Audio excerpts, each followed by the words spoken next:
In the heart of ancient Egypt, a dramatic confrontation unfolded. Moses, a prophet chosen by God, stood before the Pharaoh.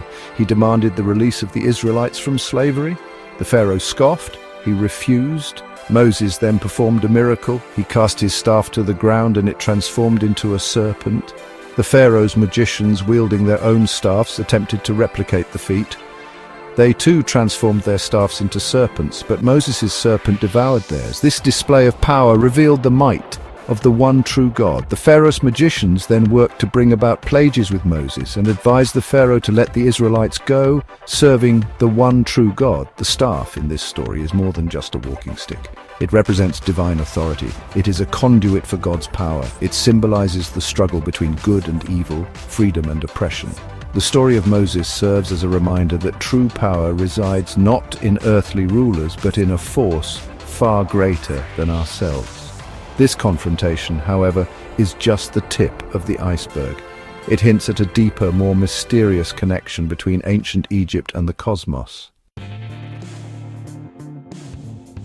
The image of the serpent entwined around a staff is not unique to the story of Moses. This symbol, known as the caduceus, has transcended time and culture. Today, we recognize it as the emblem of medicine and healing. How did this ancient Egyptian symbol become associated with healing? The answer lies in understanding the serpent's symbolism. The serpent in many cultures represents transformation and rebirth. It sheds its skin, symbolizing renewal and healing. The staff, as we've seen, represents power and authority. In the context of healing, the staff could be interpreted as the physician's knowledge and skill. The two serpents entwined around it represent the delicate balance within the human body. The caduceus reminds us that healing is not merely a physical process, it is a journey of transformation, a restoration of balance within. But the story doesn't end there. The staff and the serpent also lead us down another path, one that takes us beyond the realm of earthly power into the realm of the celestial. Our journey into the mysteries of ancient Egypt takes us now to the Book of Enoch, an ancient text filled with celestial beings and otherworldly encounters. This book tells the story of the Watchers, angels who descended from heaven to earth in ships. These ships took Enoch up into space and gave him knowledge of the seasons, of which he is accredited. They possessed advanced technology and knowledge far beyond the comprehension of early humans. They were drawn to Earth in contradiction of the one true God's natural plan for our world. However, their arrival would have unforeseen consequences.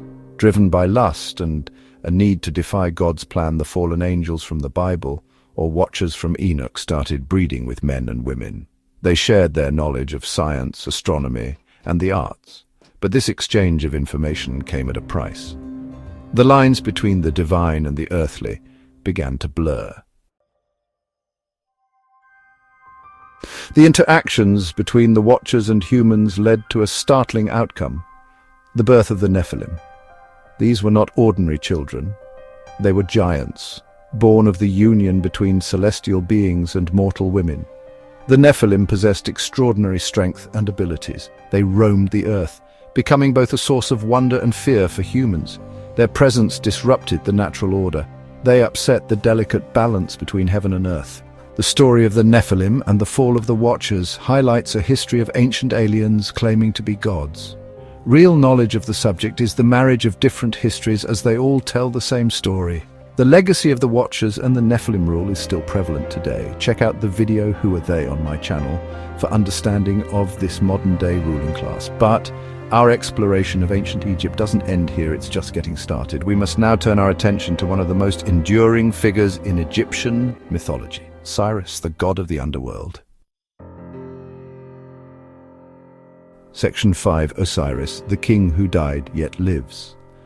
Osiris was not just a fallen watcher called a god, he was once a king of Egypt, a wise and benevolent ruler who brought peace and prosperity to his people. He taught them agriculture, the arts, and the importance of justice. However, his reign was cut short by his jealous brother Set. Set, driven by envy, tricked Osiris and murdered him, dismembering his body and scattering the pieces across Egypt.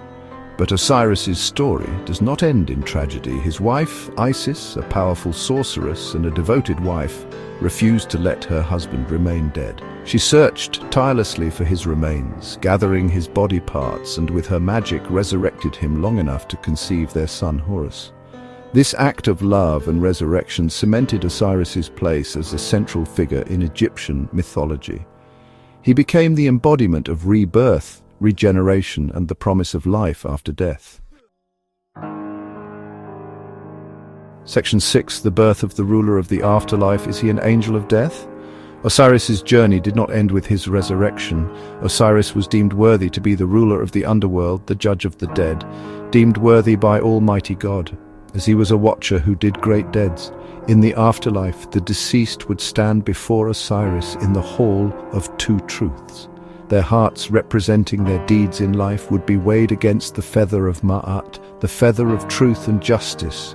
If their hearts were pure, they would be granted passage to the afterlife. If not, they would face the devourer of souls.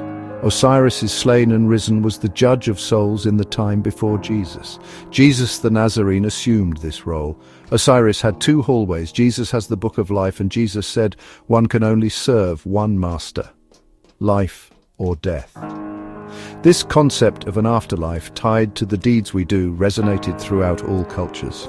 An ass in life has no life after death.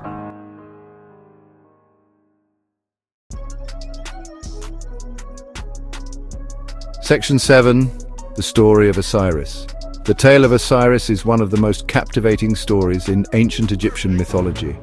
Osiris, the watcher angel who was deemed worthy to be the ruler of the afterlife, was beloved by the people.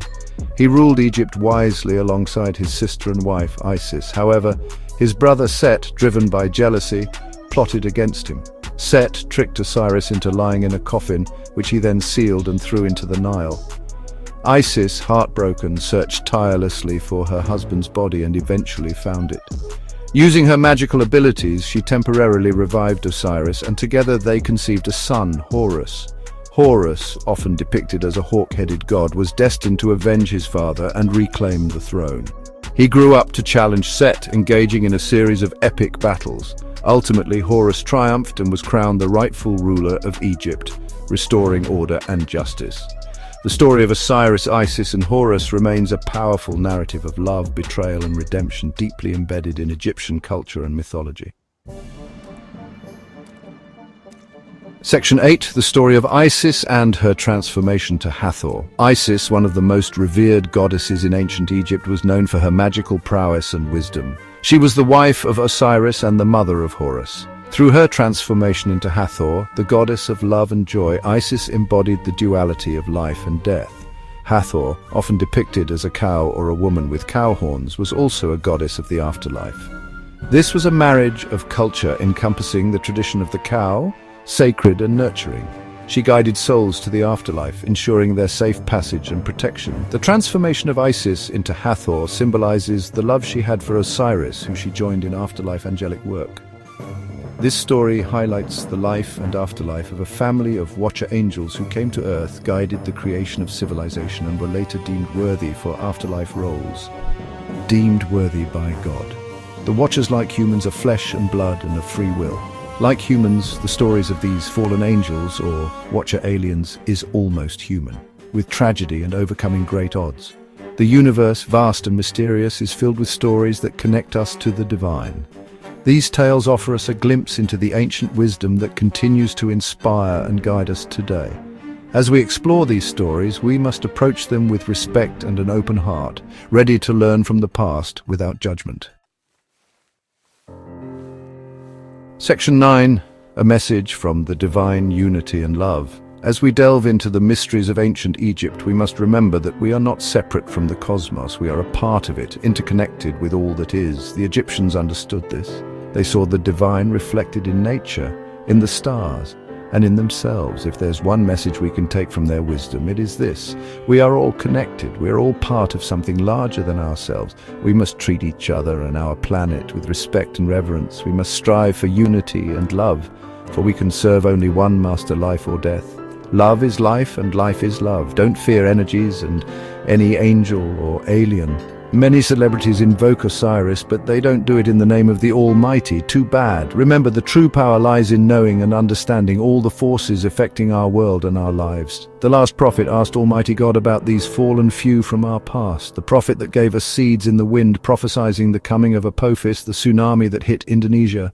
Lost teachings of Jesus and why our world is soon ending. The Almighty God, Yod He Vav He, or in English translation Jehovah, together in one voice, gave such a beautiful response. They are our children, as are all of you and everything in creation. Let us heed the words of the last prophet. We are all one, connected to the King of Kings and universe herself, as they are the energy whirling that makes up every atom, every quark, plus and whirling. Love.